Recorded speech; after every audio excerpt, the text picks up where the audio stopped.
minus 20 seconds. 15 seconds.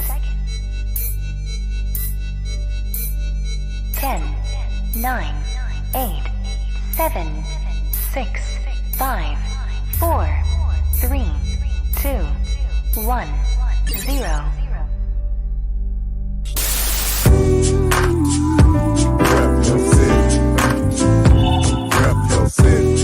Okay.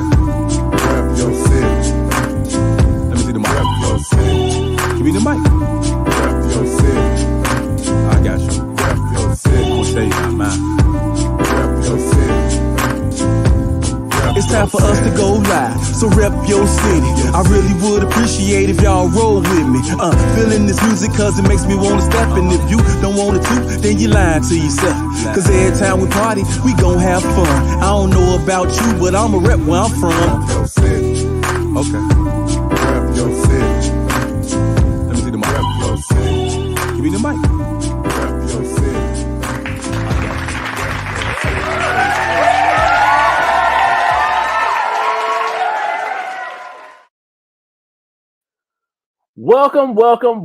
Welcome to the RYC Live show this evening.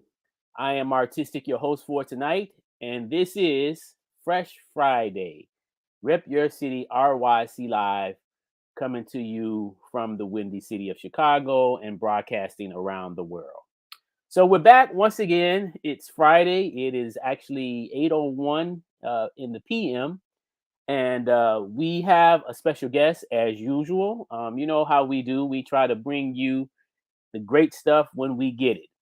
But before I introduce our guest for tonight, I'd like to just encourage everyone, as usual, to please do subscribe to our YouTube channel at RYC Live.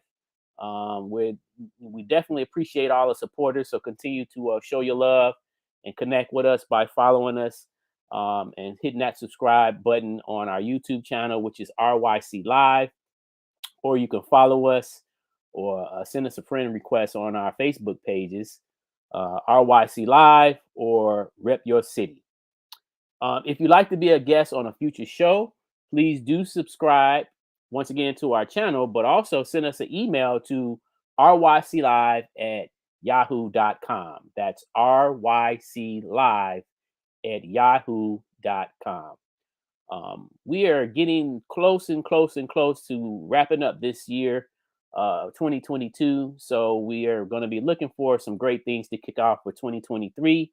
And it's a great thing to just be alive today. But we just want to encourage everyone right now, if you can, to please share this broadcast.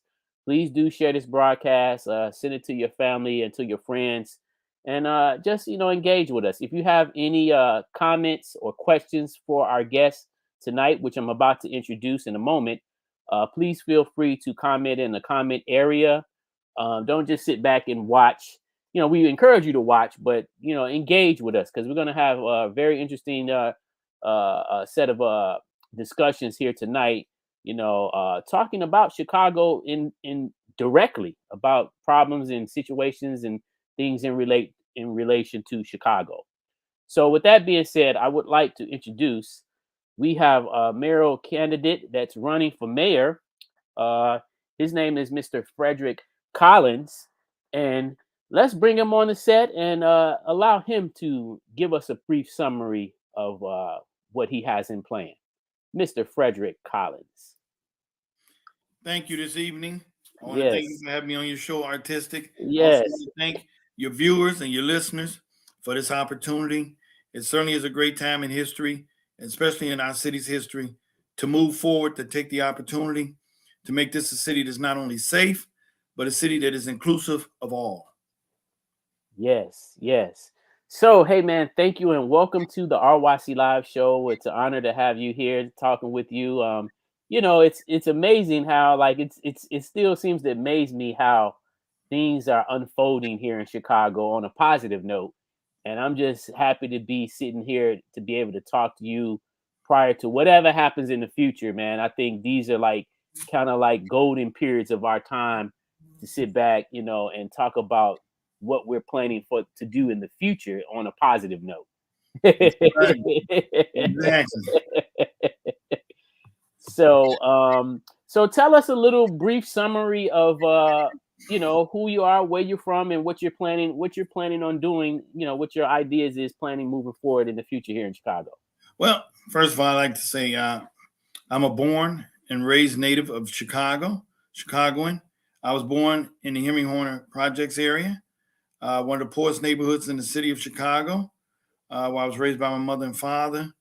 Uh, I've lived practically all my life, 53 years in Chicago. So I'm just a strong Chicagoan. I love the city. Uh, I learned very early on through church and through community service because that's what my parents were involved in and my grandparents as well. Back then, they had things called block clubs, which in the Black community, everyone would once a month take a little money out of their check. And they actually had a club and a committee set up so that if a family got involved in a hardship, they all could chip in and help. They also would, though, during the holidays, to make sure that everybody on the block and every kid was able to participate and have a good time. They would barbecue in the whole neighborhood, the whole block. Everybody would get together so nobody felt left out. You don't see those things happening today. But that's where I come from, is from family and community that helped each other and were there for each other. Moving forward, I attended Crane High School, went from there and joined the Chicago Police Department, and then also went to Lewis University. And I became a Chicago police officer. And I've done that for 29 years. Next year will make 30 years. So my whole life, my whole adult life, my whole teenage life has been about public service. And one of the stories I love to tell, and people talk about it that really know our family, is when I was about 17 years old, a young man came to my grandfather's house because my grandfather back then, they were called precinct captains. Mhm. And my grandfather and my father were very well known as precinct captains who got out and made sure that when it was election time, got the word out, organized the people, and pushed for everyone to be involved in the vote process. And the young man who had showed up that day was a young man by the name of Harold Washington. And it just so happened my father and my grandfather were both Masons, and so they belonged to a very strong organization. And Mr. Harold Washington was told, hey, you need to go talk to this guy if you're going to be serious about running for mayor. This guy is very well known in the community, and he can introduce you to some people, and he has good standing. And so he did. They actually sat down in my grandparents' living room and they talked. And I listened to how they both conversated about community, but also about the love of the city Hmm. and how that picture of the city moving forward would be inclusive of all 77 neighborhoods and wards, but making sure also that African Americans in the city who were residents got a fair shake, because back then it did not exist. Yes. It just didn't exist. But I watched and I learned a lot. And like I said, I was already involved in working with my parents, my grandparents, and things we would have called yard sales and also church picnics and fundraisers and different things like that to help various families in the community, because we really had nobody to pull upon for help but ourselves.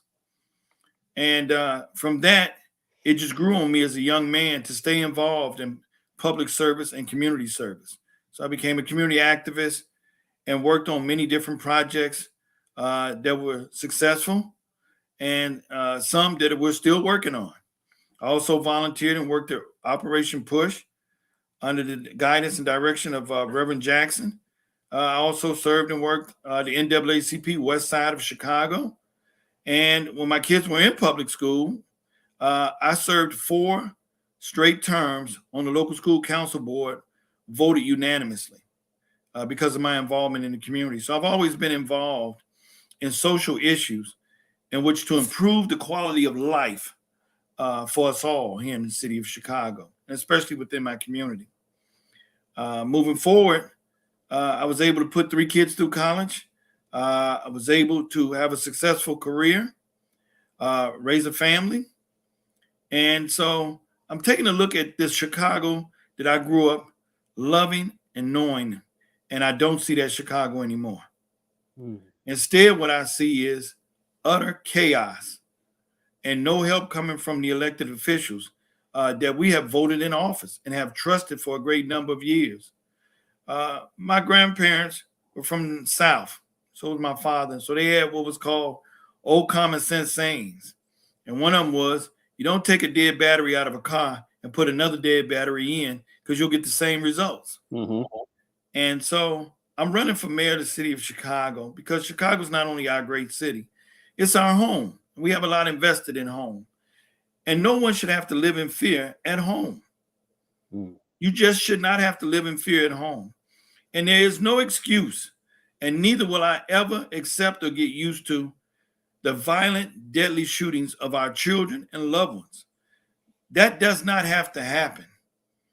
Nor will I be able to accept the continued downfall of our city government and just being careless and not even caring about the citizens even more.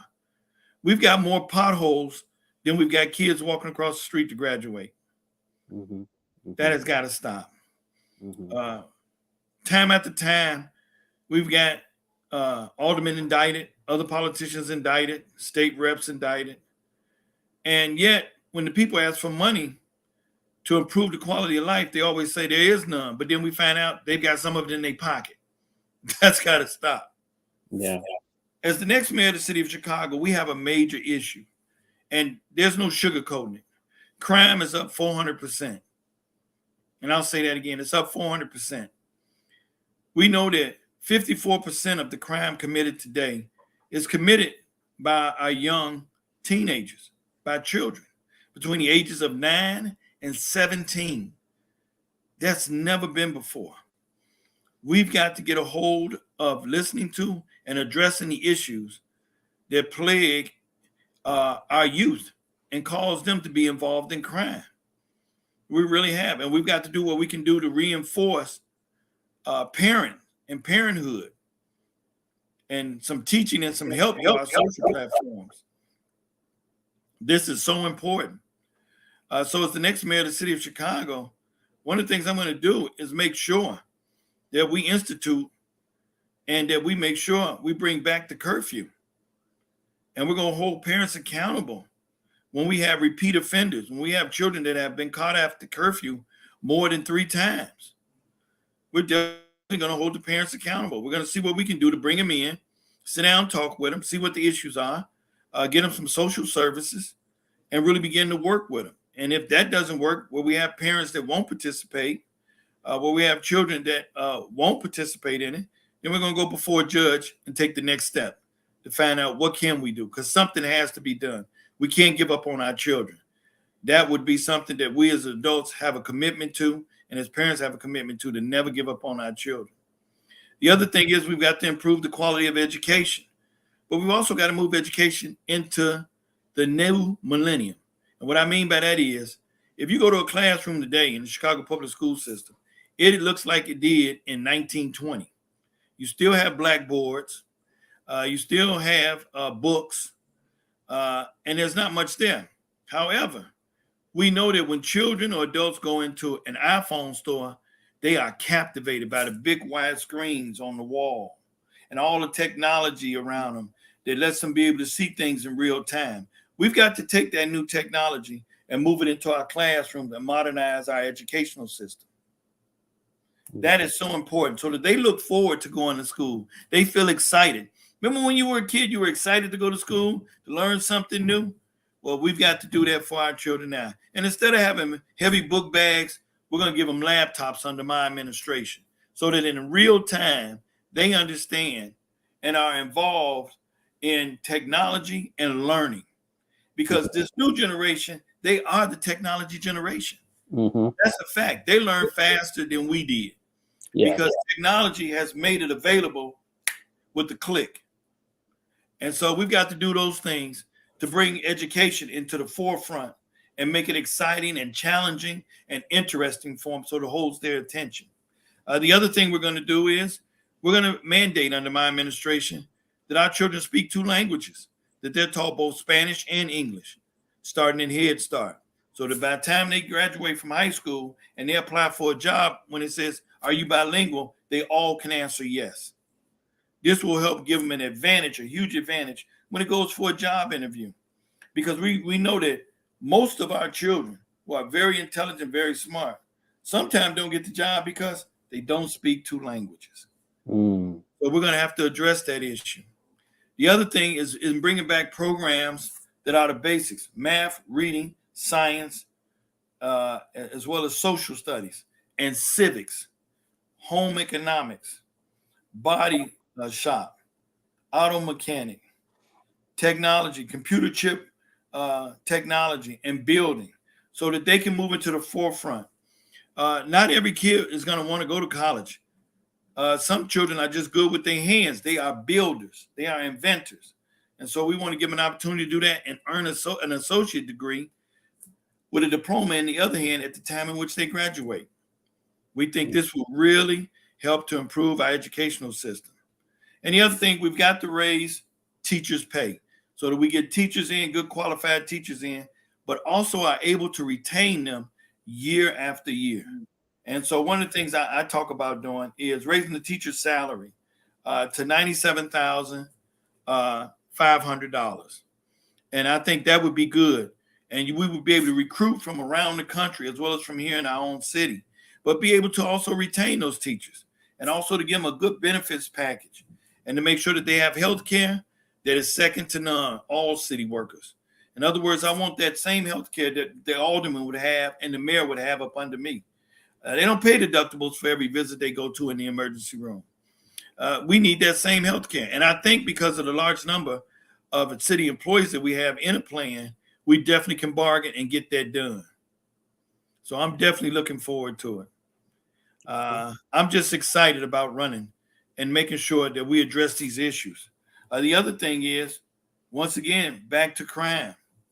We know that no business can flourish, no society can be successful, nor survive without law and order. It just will never, ever happen.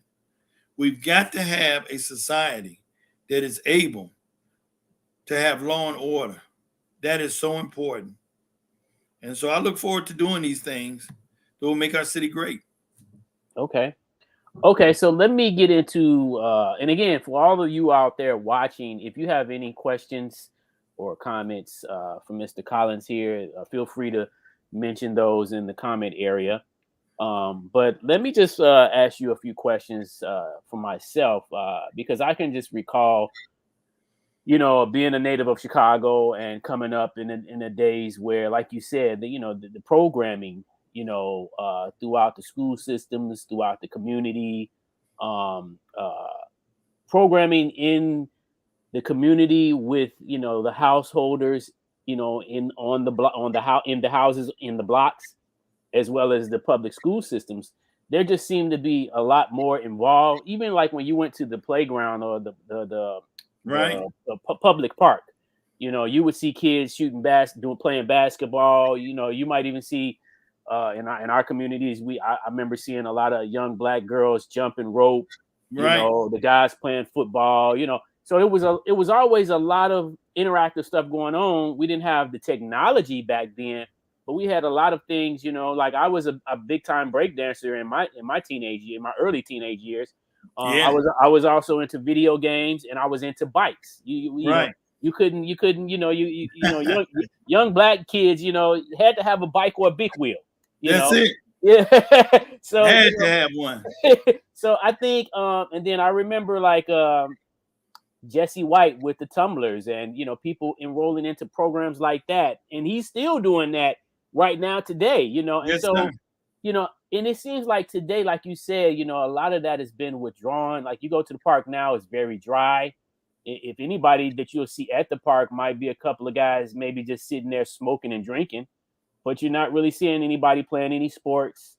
When I was in high school, I got on a wrestling team, just because I wasn't really good at basketball or football, but I could wrestle a little bit. So I got on a wrestling team. And so, sports was a big thing back in the day, very big for a lot of young people. And it just seems like today, technology is there, but it seems like it's kind of like took a nosedive to a big degree because they're not. It just, in my opinion, it just doesn't seem like they're using the technology to the degree that they should. A lot of young people know how to work these devices, Right. but I mean, I see young little girls coming out half naked to a large degree, and then you say, well, where's their mom? And then you see the mama, and that's where they learned it from. you know so I think starting at home too is a big issue with why people are why they have become who they have become on the outside, because like they say, it starts at home first. It Like, does. Learning starts at home. yeah, yeah, Yeah, discipline, learning, respect all starts at home. yeah, And if you have no respect for your parents or the structure or the authority at home, you won't learn it on the streets. yes, yeah. So one of my questions would be, is that would there be any possibility for that type of thing to change in terms of being able to strategize how to work within the community of which most people live, and then the Chicago public school programming which people go to get educated, to the point to where it's not, because in my opinion, learning should be fun. Obviously Exactly. you go to get your basic education, but then there should be some activity also, and again, that's where it used to be the sports would come into play. It's like, okay, I want to be on the football team or the baseball team or whatever, but you got to keep your grades up in school, you know. Right. So, but today it's kind of like, it's almost like I teach part time right now in Chicago public schools because hip hop programs have been developed now to be instituted into the institutions, and a lot of these young people, in my opinion, seem to feel as if they're grown at in grammar school. You know, Right. the Right. Right.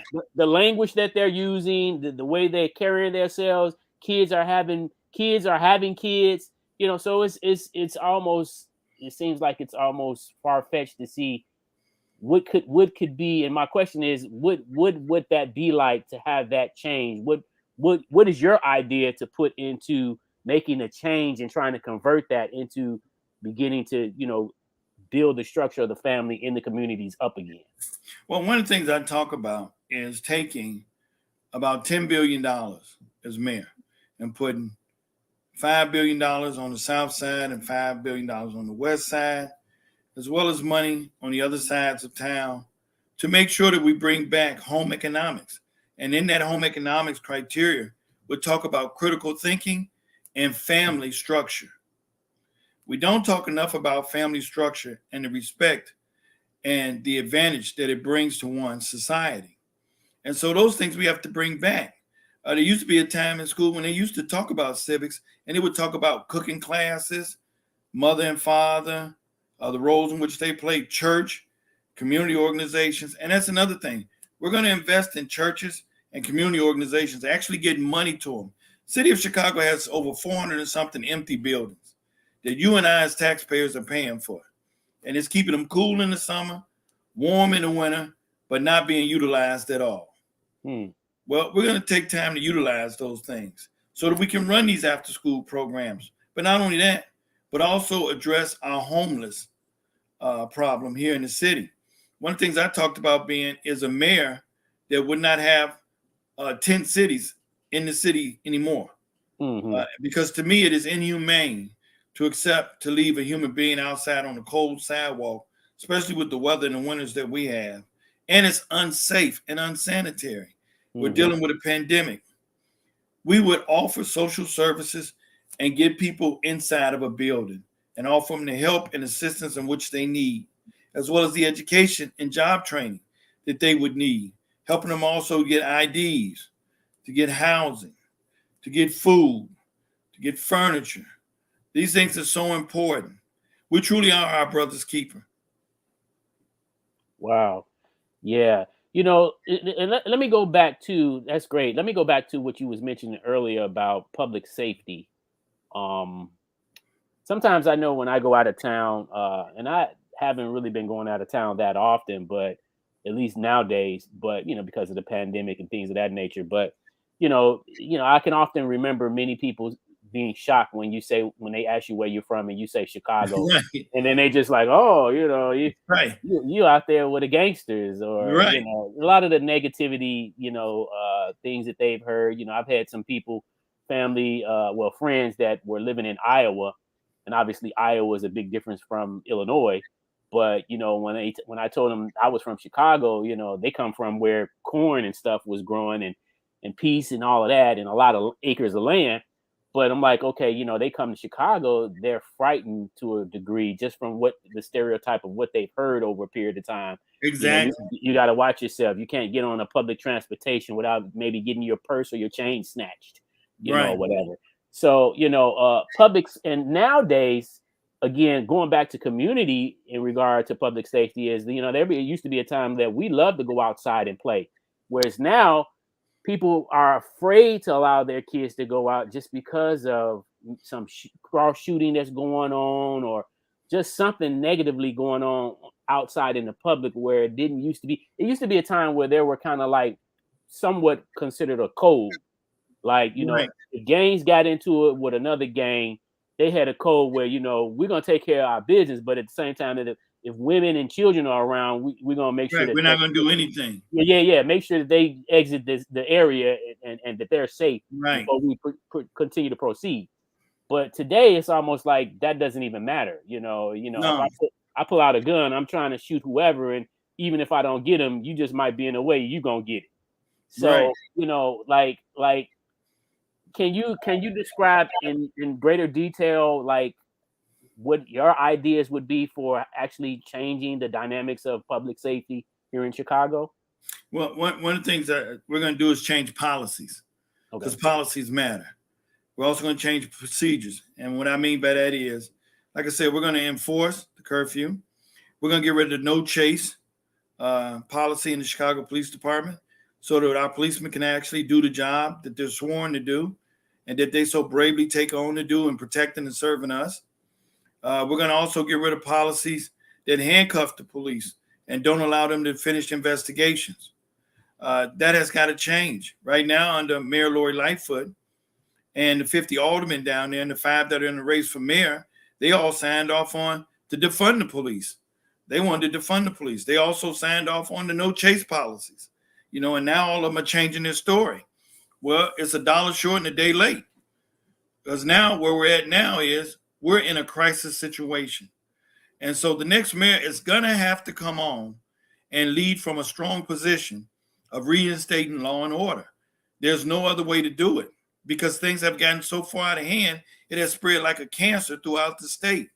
And that's ridiculous when we hear that 60 miles away from Chicago, there's a carjacking or a bank robbery, and they have links to Chicago. The person actually lives in Chicago. That's how bad the cancer has spread of crime. Crime is a cancer and a war, and we're actually fighting a crime of war. And so we're going to be strong on our position and making sure that we not only take back the streets, but we provide the services that are necessarily needed and constitutionally needed to protect our citizens. And so one of the things I talk about is bringing back also stop and frisk. We know that when they bought it back in New York just recently, they went from 3,000 homicides to 300. Why? Because criminals knew that if they were acting in a suspicious manner, or they were walking with the guns just out in broad daylight, like you've seen on the videos, or just holding them in their hands, shooting individuals in broad daylight, the police would be after them. Well, we're going to do the same thing here.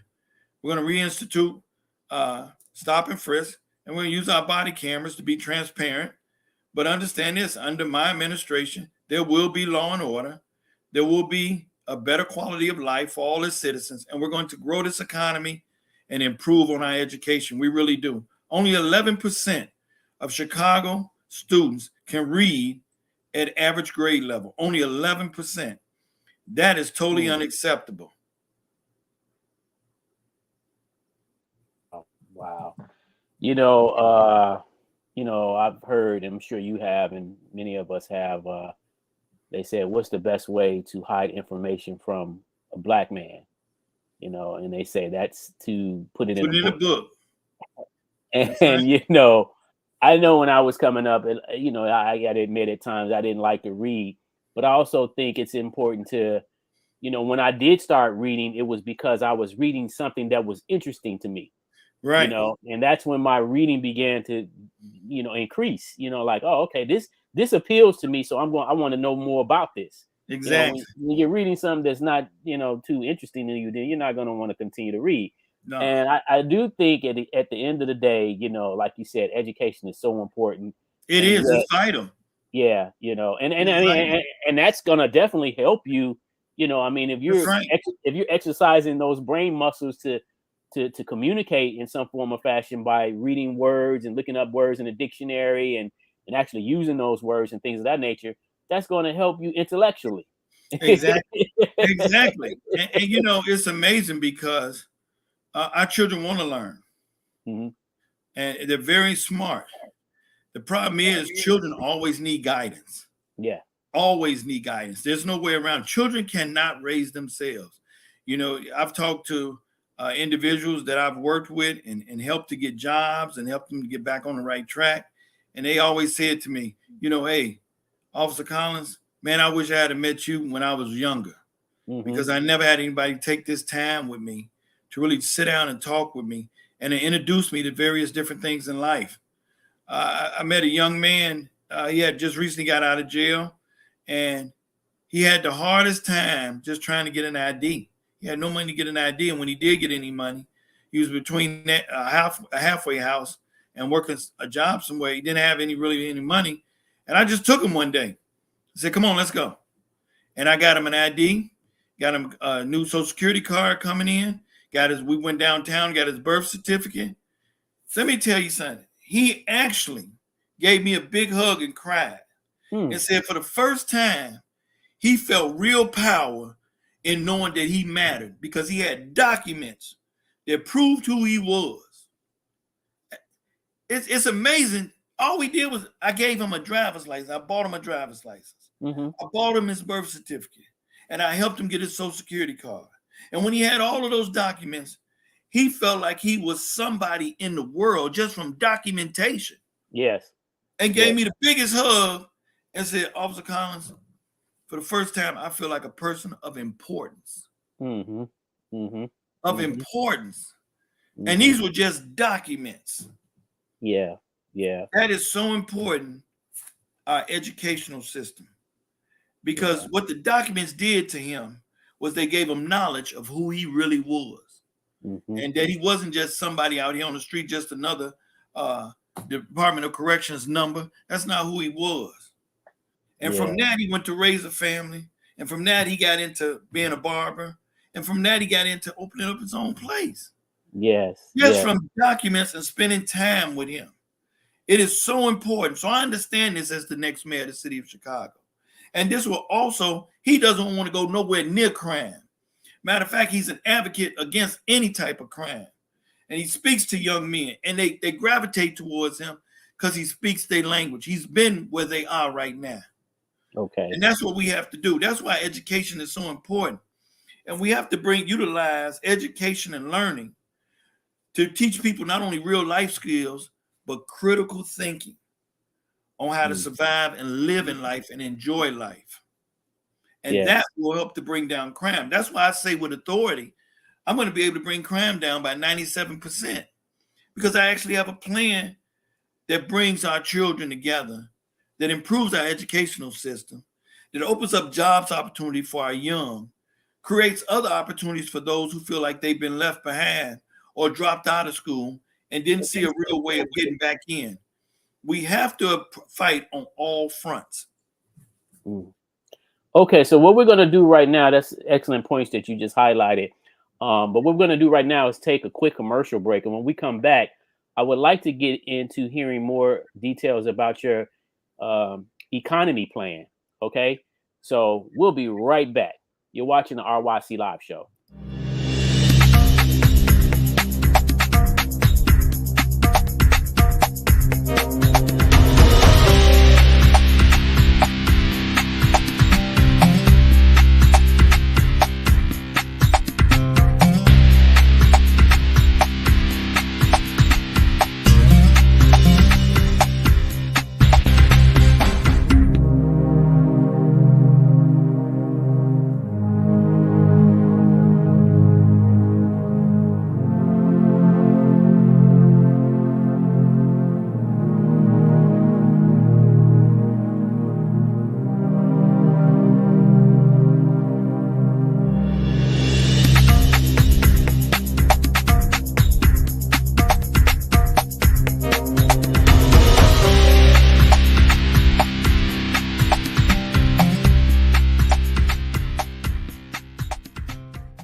If you want to see them, make sure they see you. Local to Global is a full-service film, video production, and marketing company that emphasizes on high-quality, brand-focused content to boost brand awareness through marketing, advertising, and broadcast media. Everyone has a story. Let us tell yours. We are Local to Global Production.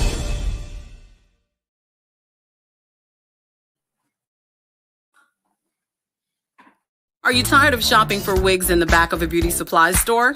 At Random Glam Wigs and Accessories, we give wig lovers the shopping experience they deserve. Personal attention in a chic boutique atmosphere. Fabulous wigs and unique accessories, all at affordable prices. Try on as many wigs as you like. Our friendly glam consultants will be happy to help you find the perfect look to fit your lifestyle. Be a glamazon and discover Random Glam Wigs and Accessories. We are conveniently located at 7207 South Exchange Avenue in the historic South Shore District. Shop where you're appreciated and get the personal attention you deserve. Visit us online at randomglam.com. Random Glam Wigs and Accessories, 7207 South Exchange Avenue.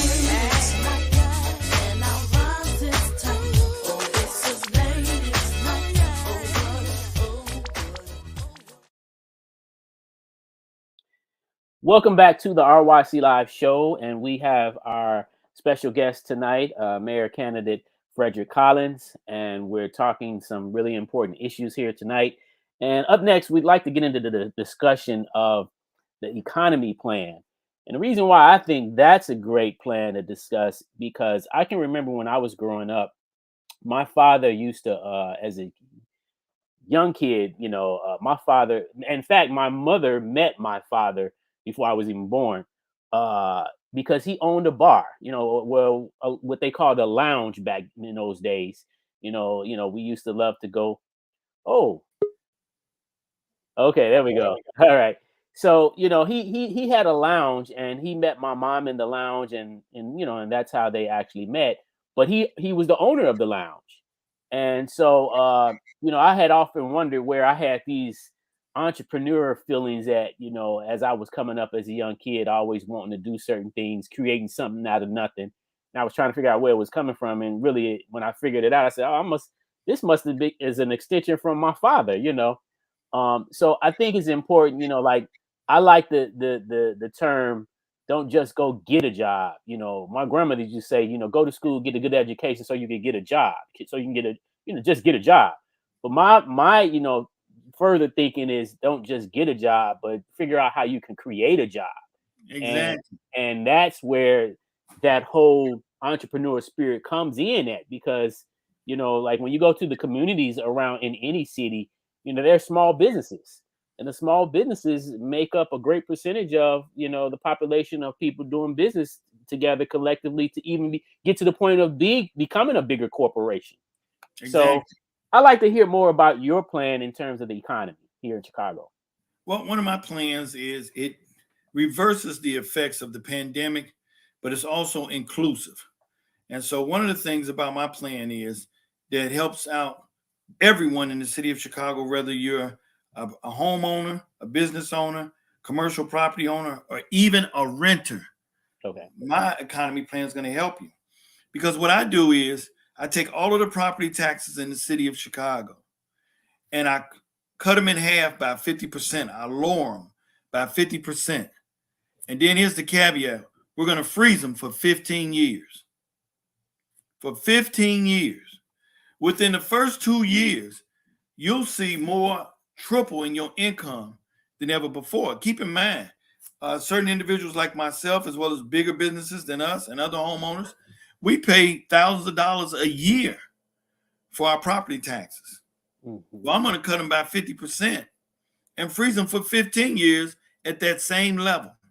That means the next time you see a property tax increase, your grandkids can help you pay it. Wow. The other thing we're going to do is, and it's so necessary, is we're going to partnership with our young people, with our seniors and those who want to get involved in opening up their own business. There's too much red tape. There's too many people you got to talk to. too many rings you got to kiss to open up a business in the city of Chicago or to get a hold of property. We are going to streamline it down to a little postcard. Okay. So that you can apply for the license to do whatever fix-ups you need to do. And that also you can purchase the property that you want to purchase. And all you will have to do is you'll have to speak to just one person who will work for the city and go over your plan.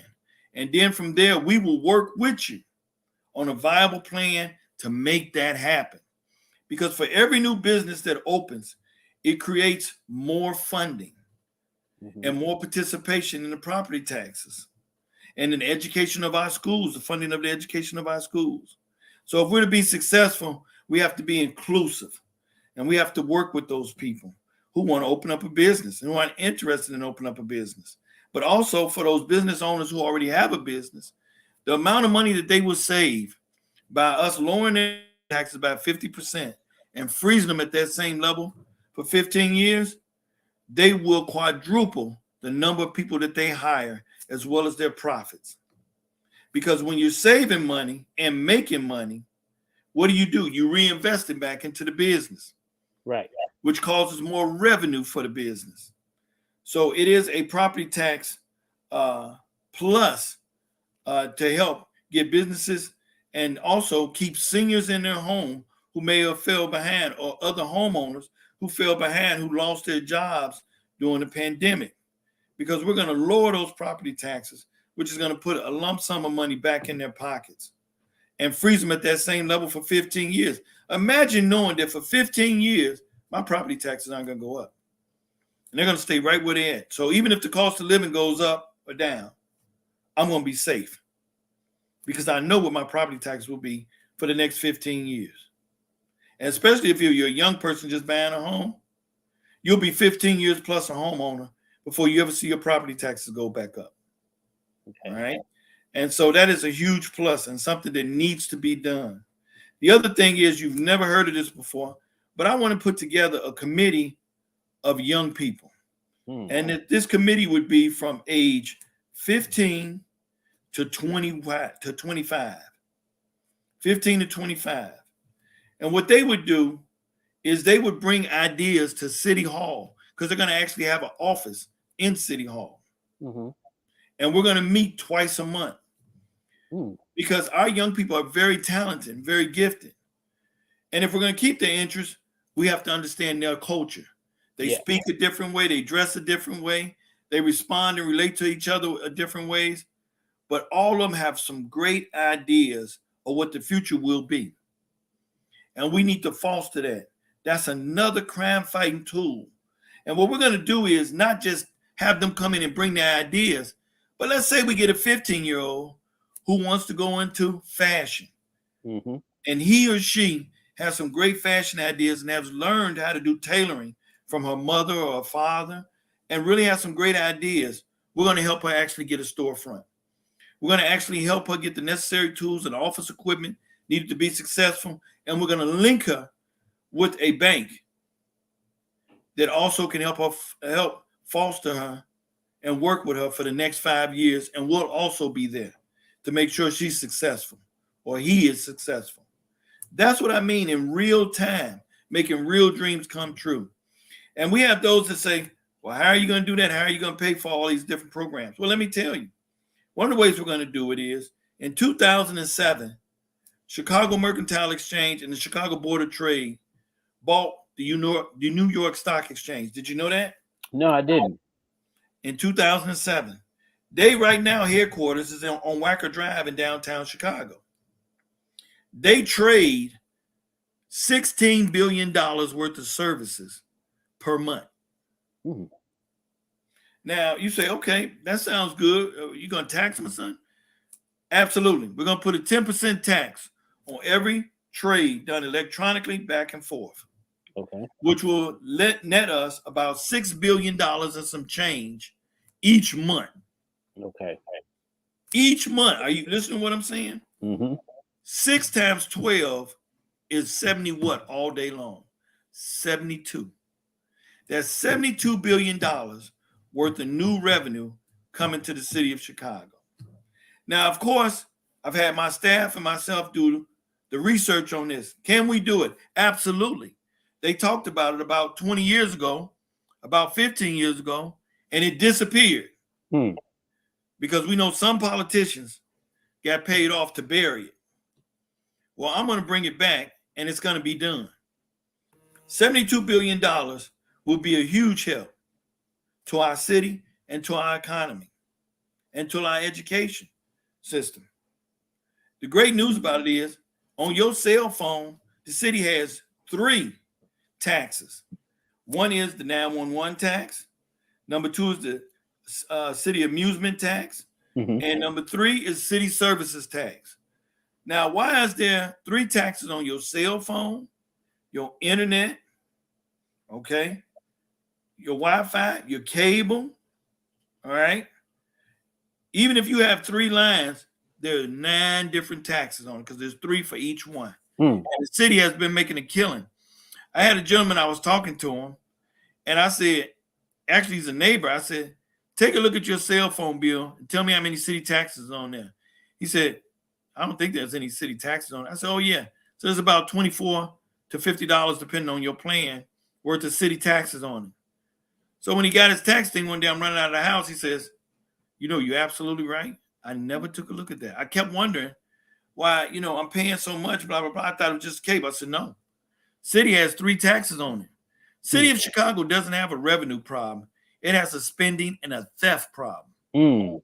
That's why we have politicians getting indicted all the time.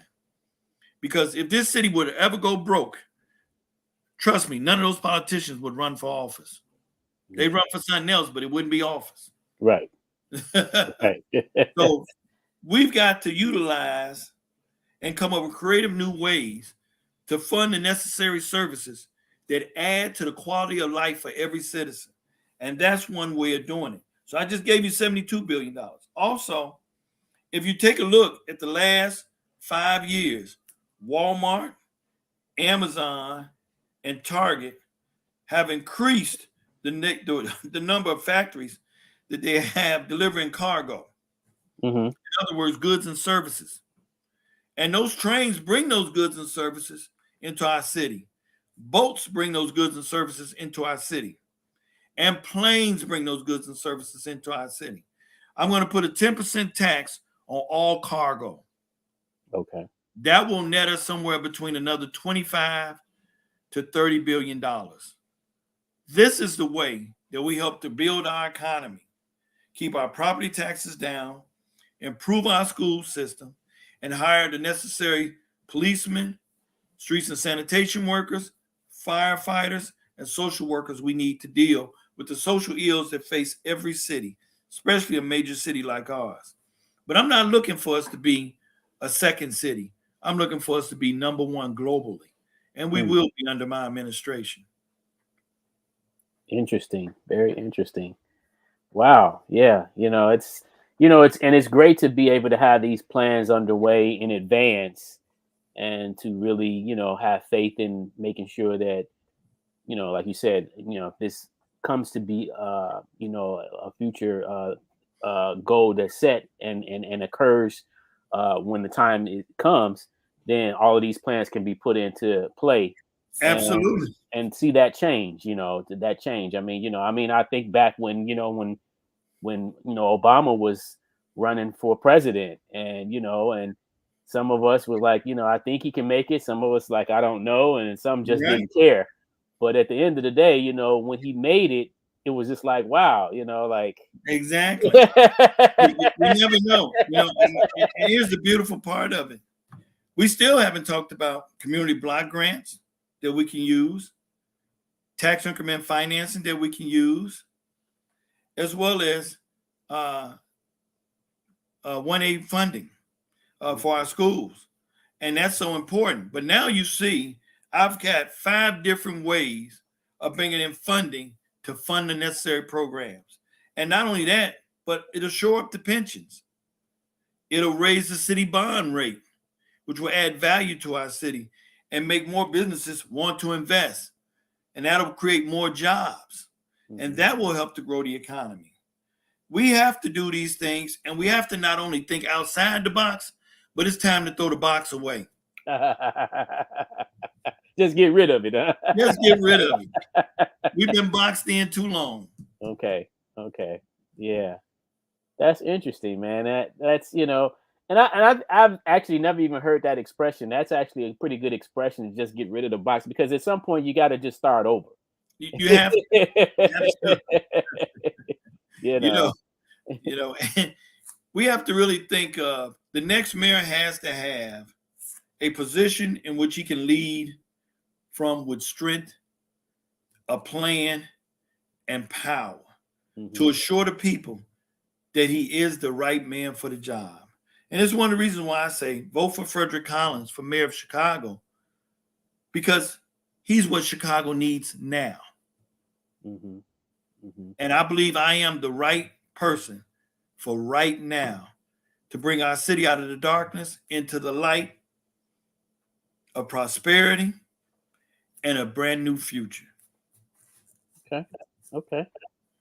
That's interesting. So how do you feel about some of the candidates that you're up against right now that's running for mayor here in Chicago? Like you compared to them.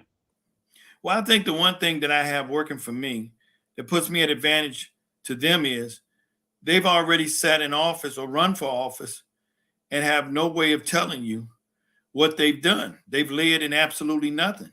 We have 5 aldermen, 1 mayor who's in the race, and yet they all were for defunding the police. They make excuses for education being a total failure in the city of Chicago, our system.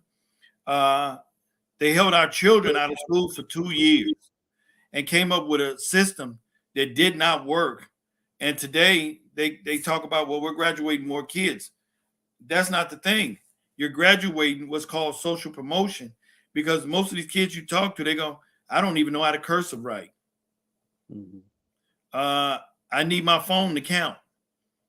I can't do multiplication. But wait a minute, you have a Chicago Public School education diploma. And they'll say, well, they just passed us. We can't do that. We're cheating our children, and we're cheating them out of a future that is owed to them. And so when I take a look at the other candidates that are in the race, they just don't stack up to what we need today.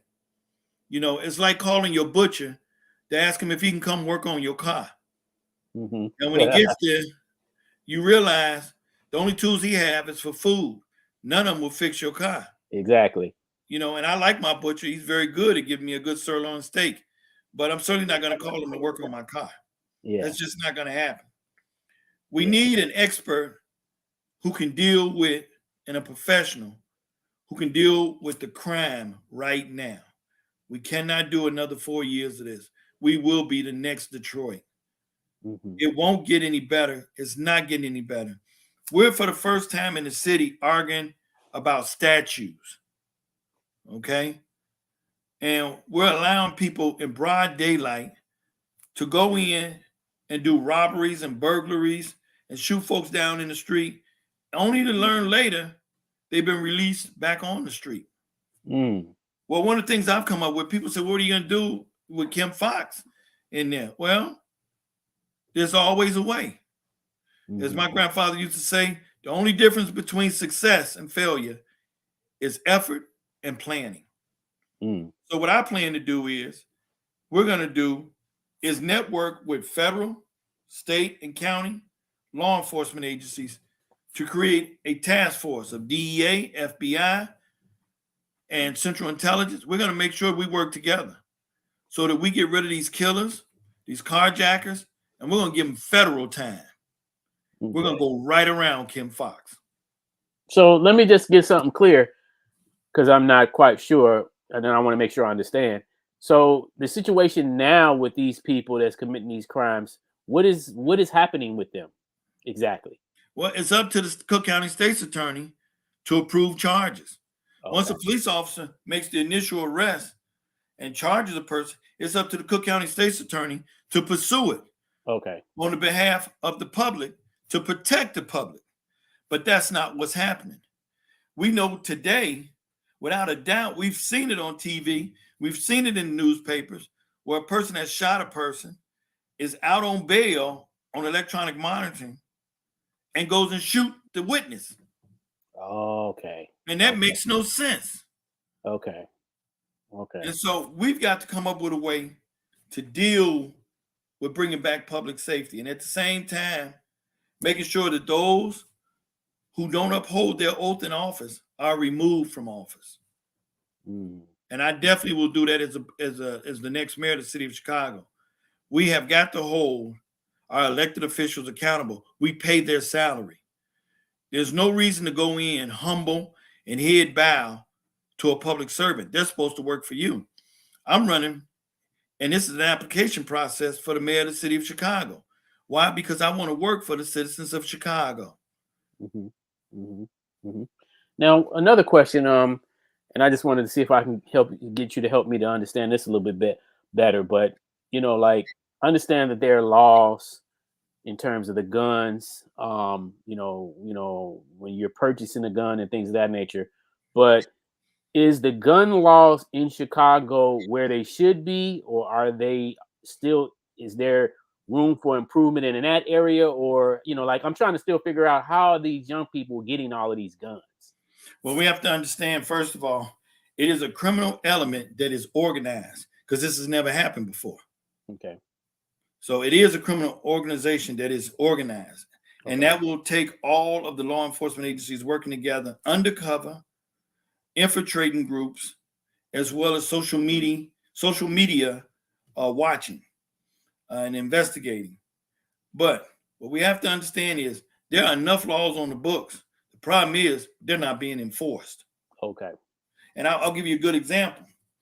The hardest ticket to fight in any courtroom is a traffic ticket. Do you know which traffic ticket that is? Not sure. Seatbelt. Wow. You could argue before the judge, I wasn't going that fast. I was passing another car just to get around them. I was coming to my stop. I was getting ready to make a turn. I wanted to make sure I could make that turn. All of those are good things. But a seatbelt, you never win that one because it is a law that you must wear your seatbelt when operating a vehicle. Right. And so for that one, everybody gets hammered on. Nobody gets out of it. And it's because of that strict enforcement. You see people like me who don't even like wearing them. Right. Right. You understand what I'm saying? Right. Well, that's the same way we have to do with our gun laws. When we truly enforce our gun laws, and we have more than enough of them on the book. Matter of fact, we have more than any other state, but we don't enforce them. Mm. Once we enforce them, you will see crime also start to come down. That's how it got in New York as well. When they really started enforcing the gun laws that were on the books, stop talking about more gun laws, more gun. You can only make so many. Right. Okay. Right. It don't make sense to make any more if you're not enforcing the ones you already got. If you're not enforcing the 10 you got now, it won't make if you bring another 100 because the result will be the same. Mm-hmm. So what I'm going to do is enforce the gun laws we actually have on the state books as well as the municipal books and the federal law. And that's what you have to do. Once that gets out, then wait a minute. This mayor is not playing with them. And I'm going to tell you something. Imagine when I'm elected, criminals knowing, wait a minute, this guy worked the streets for almost 30 years as a Chicago police officer. He about knows exactly what we're doing. Mm-hmm. What do you think the new attitude is going to be with all these brazen broad daylight shootings and robberies and carjackings? What do you think they think is going to happen now? Right. They don't fear no politician. Right. But they certainly would fear a mayor whom they know has worked the streets and is from the community and understands exactly what the culture is in the criminal element in our communities. Mm-hmm. Mm-hmm. Yeah. That they would not like at all. Yeah. That's a good point. Very good point. And that's a plus. I'm telling you, if you go into a bank to check on your account, it's good you take your own accountant and not trust just theirs. Right. Good point. Good point. So I want to be that mayor that brings public safety to all the citizens in all 77 neighborhoods. And we have a very blessed city that's very diverse, but I understand it. I've worked in it. I've grown up in it. And so therefore, I'm best prepared to handle it today. We don't need another politician just talking words. We need somebody who's actually had the experience of answering those calls, responding to them, providing the services for them, being there to aid and assist. That's what's important. You know, in the 30 years almost that I've been a Chicago police officer, I've never forgotten the number of bodies that I've had to pick up off the streets, nor the mothers or sisters or family members I've had to hold while they cry because of the violent death of a loved one. But also, I've been there for those who've just lost a loved one by natural death to comfort them. And it makes me appreciate life and fight harder for the quality of life. So that's one of the reasons why I'm running for mayor. Okay. Wow. Very, very interesting. That's, you all have heard it straight directly from the mouth of Mr. Collins here. Well, hey man, listen, I appreciate you taking the time out and explaining yourself. And at this point, is there any concluding things that you'd like to say? Anything perhaps that you may have forgotten to mention or would like to just add? Well, I like to add, you know, as a community, we don't only grow together, but we also suffer together. And I'm asking you to visit my website at collinsforchicago2023.com. Once again, that website is collinsforchicago2023.com. And please call the number and join with us. Come work with us. We're in the process of gathering petitions to be on the ballot. This is so important. Every politician will tell you, wait till election day to get involved. It's too late then. We must be able to choose those whom we want to represent us in office. And that means getting out in the community, working with those candidates and helping them to get signatures to get on the ballot. Please call my campaign office at 773-739-8082. Once again, that number is 773-739-8082. And also, you can call me directly at 312-515-6135. Know this, that when we work together, we're always stronger together. Cool. Well, thank you, man, so much. And I look forward to your continued success, you know, and ultimately the change for Chicago. Yes, sir. You know, like I told you earlier, a lot of my friends have left Chicago for various reasons. And I think to myself, and I'm like, man, I'm still here, you know, and I'm like, I don't really know where to go if I left Chicago. So I'm Right. still just making it work.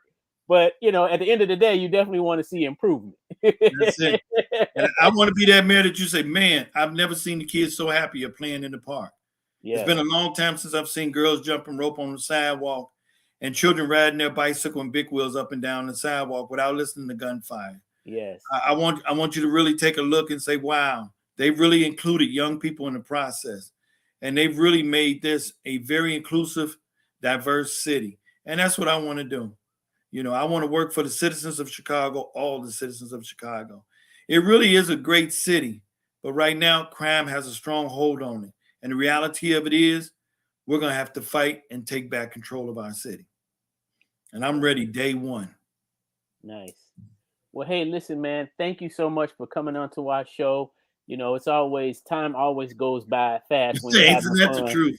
you know, but I mean, we've talked about some great points here. You know, we've talked about the economic plan. We've talked about the public safety plan. We've talked about various, ideas of improvement, you know, the Chicago school plan, you know, so these are great, you know, topics, you know, looking forward toward the future that can definitely be something to be looking forward to changing in terms of our cycles here in Chicago. And I'm hoping and looking forward to seeing those changes actually occur. Well, let's work. Let's do it together. We're stronger together. Yes. Thank you so much for this opportunity. Yes.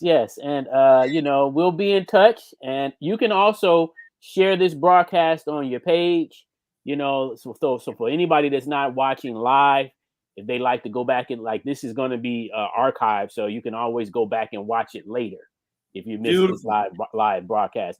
Send it right to our Facebook page, Collins for Chicago 2023. Okay, I will surely do that. So, man, hey, once again, enjoy your night, and I'll be looking forward to hearing from you sooner than later. Let's rep our city. Thank you so much, man. Okay, so let me go ahead and conclude the show tonight. Thank you all for watching us once again live on the RYC Live show here tonight. We will be back once again next Friday with another special episode. So make sure you tune in for that next Friday at 8 p.m. We're here each and every Friday at 8 p.m. representing our city. So until next week, everybody enjoy your night, and we'll be back next week at 8 o'clock. Take care now. God bless.